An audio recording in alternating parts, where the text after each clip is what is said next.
Hello, and welcome to Control F, the NSI Cyber and Tech Center's podcast, coming to you live from the Reagan National Defense Forum. My name is Jessica Jones, and I'm joined today by my co host, Morgan Viña. RNDF is a yearly get together of some of the smartest and most innovative folks in national security, technology, and foreign policy. Our special series is going to bring you dynamic conversations from leaders from policy, industry, and the venture capital world, and will tackle some of the pressing challenges in U.S. national security. Okay, on this special episode, we are sitting down with the Honorable Christine Fox, Senior Fellow at the Johns Hopkins Applied Physics Laboratory, where she previously served as Assistant Director for Policy and Analysis. Before that, she also served as Acting Deputy Secretary of Defense, which made her at the time the highest ranking woman ever to work in the Pentagon. She also has served as Director of Cost Assessment and Program Evaluation at DoD and as President of the Center for Naval Analyses, a federally funded nonprofit research and analysis organization. And because we are part of NSI and the George Mason family, she holds a bachelor's and master's of science from GMU. Actually rebranded as George Mason. No more you. Yeah, I didn't know that. they did. All right, team, let's get started. So first, I'd like to just ask, a more personal question. You have an impressive background. You've done so much. We'd like to hear about how you got first started in national security. What's kept you in this space?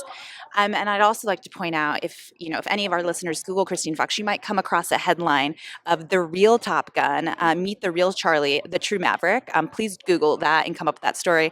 If you haven't seen Top Gun, you will a lot to watch there. Can you tell us a little bit about that as well? Sure. Well, first, the start, George Mason, right? Yes. So I was a math major at George Mason. I was eager to be independent. I had no idea what I wanted to do, and George Mason put me in touch and with some of the defense contractors in the Washington D.C. area. And from there, I figured out what I liked and didn't like. And one of the things I found I really liked was doing analysis, using my math background to help operators be more effective, which led me to the Center for Naval Analyses, which led me to a position out at Miramar Naval Air Station when the Navy was there. And I was doing tactics analysis with the fighter pilots in the Cold War. And That's the theme of Top Gun and the plot. that is the theme. I'm out there doing my job, and all of a sudden there's this buzz that Hollywood is coming to Miramar. And before I knew it, I had gotten sort of sucked into helping with the female lead. Great, thank you. Is there any kind of highlight or memory other than Top Gun that stands out from your career? So if I could, I'm going to give you two, because I have had such wonderful opportunities in my life. So one definitely was working hand in hand with operators when I was at the Center for Naval Analyses. I learned so much from them. The opportunity to help them be more effective was a privilege, and it's just an incomparable experience to be a civilian analyst living every day with military operators while they're doing their mission. So that was certainly very cool. I got to fly on airplanes, go on ships. I did all kinds of cool stuff, and I loved it. But the second thing I have to say absolutely was my time in the Defense Department. What a privilege. And I just want for all of your listeners to commend national service. I mean, government service is truly important. It's a privilege. We need the best people we can attract to go into it. And I learned so much. I worked with such amazing people, and it was the highlight for sure. No, I really appreciate that. As a former DoDer and resident of the E-ring, I really appreciate the experience that I had in government service, and I know that in many ways it can be a calling for many. So thank you.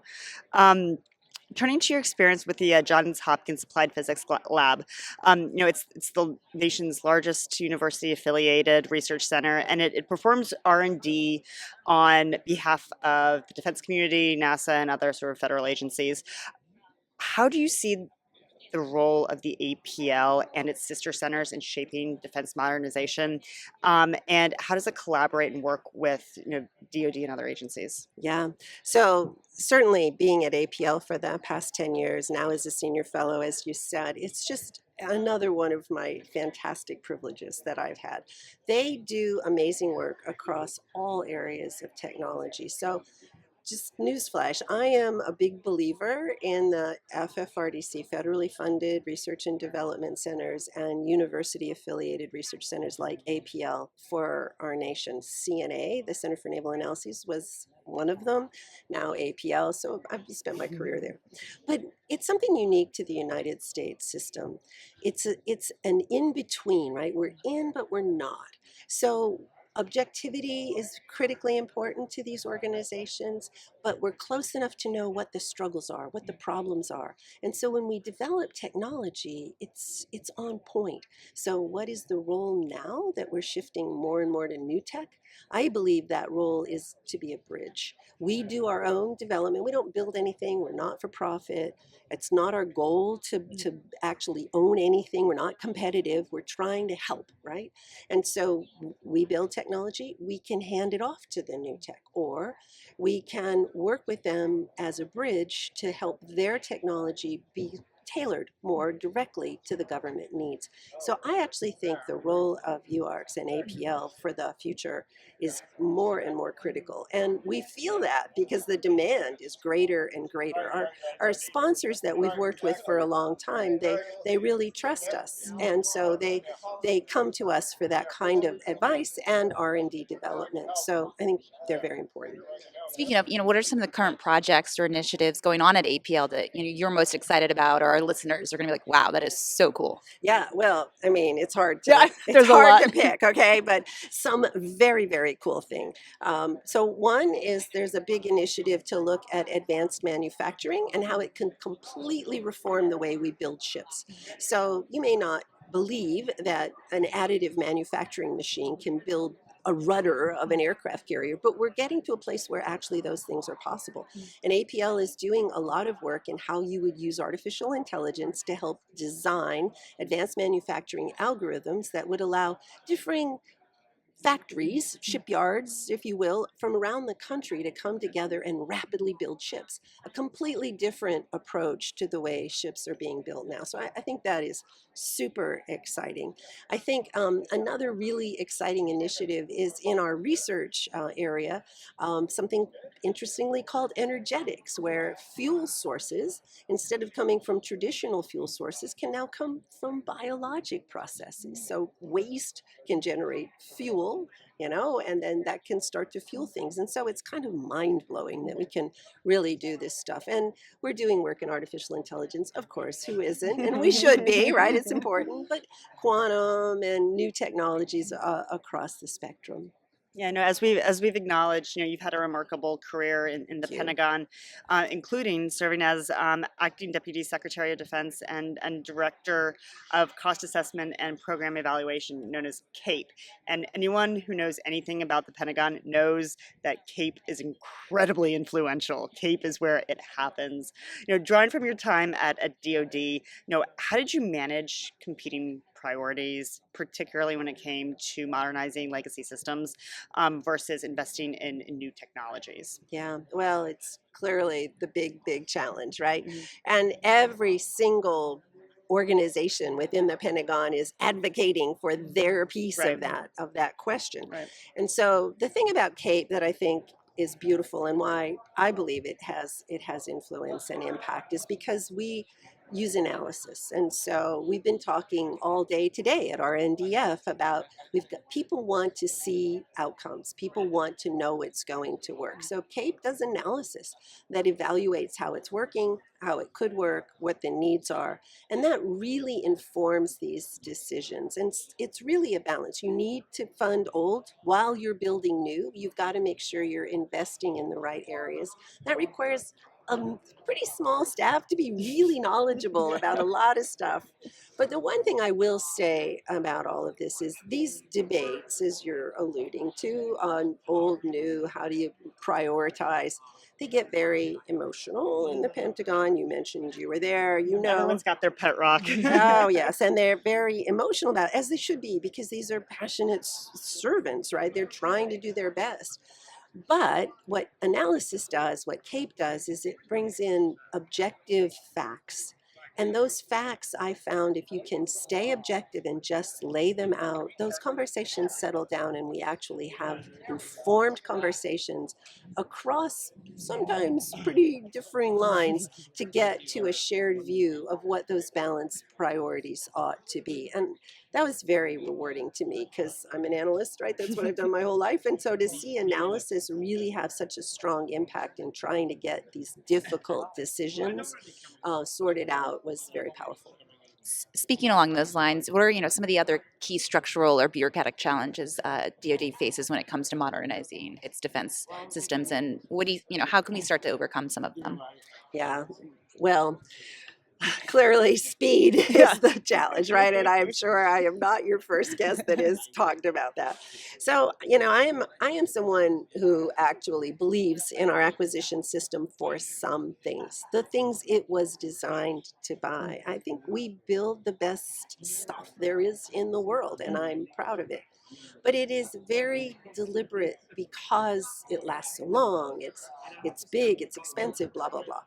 What we need to build is a parallel structure that allows us to invest in new tech, that allows us to invest in software completely differently. It's ridiculous that software is thought of as funding R&D, and then you buy it in procurement, and then you maintain it in sustainment. That's a year's process for an aircraft, fine. But software, that happens in a day, right? So we need parallel processes that are different and that allow us to capture the technology that's coming out of the commercial sector quickly, new contract mechanisms, different funding models, things like that, that don't necessarily change the traditional system. Maybe we could make it a little more efficient, a little better, but that's kind of pushing an existing system to be better. I'm talking about a different system that runs in parallel. Mhm. So, taking a look at real world operations, you saw, I mean, you were at CNA for a few decades. I'll just leave it at that. That's Um, okay. where you really did see sort of the real world come to view and where you applied analysis, right? I know whether it was from the first Gulf War and the operations in Bosnia and Kosovo in the 90s to operations in Afghanistan immediately following the September 11th attacks. So, what are some of those lessons that you take away from CNA? Yeah, so I guess the biggest lesson, kind of fast forwarding to what we're doing now, is we really need our tech to be married to operators. Mm, And there's some nice examples of it now where they're doing work like, I'll just say, I just finished a study at APL with my colleagues at Georgetown Center for Security and Emerging Technology and the 18th Airborne Corps, looking at Maven Smart System. right. Okay, it's a there's a lot of companies that have participated in Maven Smart System and still participate in it, but it was designed with the 18th Airborne Corps, right? It was operators and engineers embedded and working together. And that's the way I worked at CNA as an analyst, not building a capability, but trying to understand things. If I hadn't embedded, I really wouldn't have understood it. It changes your perspective. And we're seeing that with the commercial technology where they're embedding engineers. They learn from the operators what's needed, and that makes them faster. But the other thing that happens is the operators learn from the engineers what's the art of the possible, and they change their processes to take full advantage of the tech. So it's that two-way street, and that's what I learned at CNA, and that is what's happening in places. It needs to happen more. Speaking a little bit about the commercial sector and the role of the private sector in defense modernization, how has it changed? How does it look now? How critical is new tech coming from the private sector? Yeah, well, thanks for that. I think Reagan National Defense Forum is just an incredible exemplar. I first came to an RNDF back when I was full-time APL. I want to say it was 6 years ago. And when you looked at the top sponsors, it was the traditional defense industrial base, right? Starting just actually last year, Palantir is the top sponsor. And a lot of other new tech companies are also sponsors, and they want to be here and they want to be involved. So that's an opportunity for the Defense Department because for years, as I'm sure you both know very well, technology companies in Silicon Valley did not want to be associated with the Defense Department. There's been a real shift. Personally, kind of think it started with Ukraine, coupled with the fact that the technology has advanced to a place where operators can see how important it is. But right now, we have this window where we can really push forward by pulling on the new technology, and I do think it is our key to the future.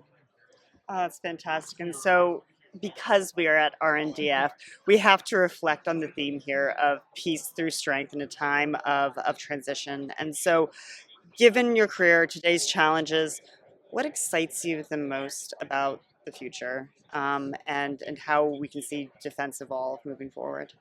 So, what excites me the most is this growing partnership between new technology companies and government. And I think, as I said earlier, the role of the places like APL in that mix, it's all kind of coming together. And you can see a shift in attitude toward partnership, which is key because you can't treat them like, dirty contractors and hold them at arm's length, which is what DoD has often done. I'm guilty, right? But now we have to embrace and see that. And that excites me the most. And I'd like to just add, it worries me the most is that that's happening good, but it's got to happen faster because I do feel that our geopolitical environment is really getting to a crisis point. Things all over, it's a global problem. I cut my teeth in the Cold War. I think today's environment is far more dangerous and complicated. I think many fewer people in the nation appreciate it, and the sense of urgency isn't there. So we have started to get to a place where we can tackle that problem, but we've got to have the urgency to do it to go along with that. More people tackling the problem, but probably a little less understanding by others that there is such a problem. Exactly. Well, I'm not sure that's the most positive note to end on. Sorry. But thank you. That's a wrap. Thanks so much to the Honorable Christine Fox for joining us today. And thanks to Keelan Wolf, Claude Jennings, the rest of the NSICDC team in producing today's episode. We're recording a bunch of great episodes here at RNDF, so please be sure to tune in. We are on YouTube. Check out a video of today's episode. And always, if you like what you heard, only if you like what you heard, please rate, review, and subscribe. Thank you.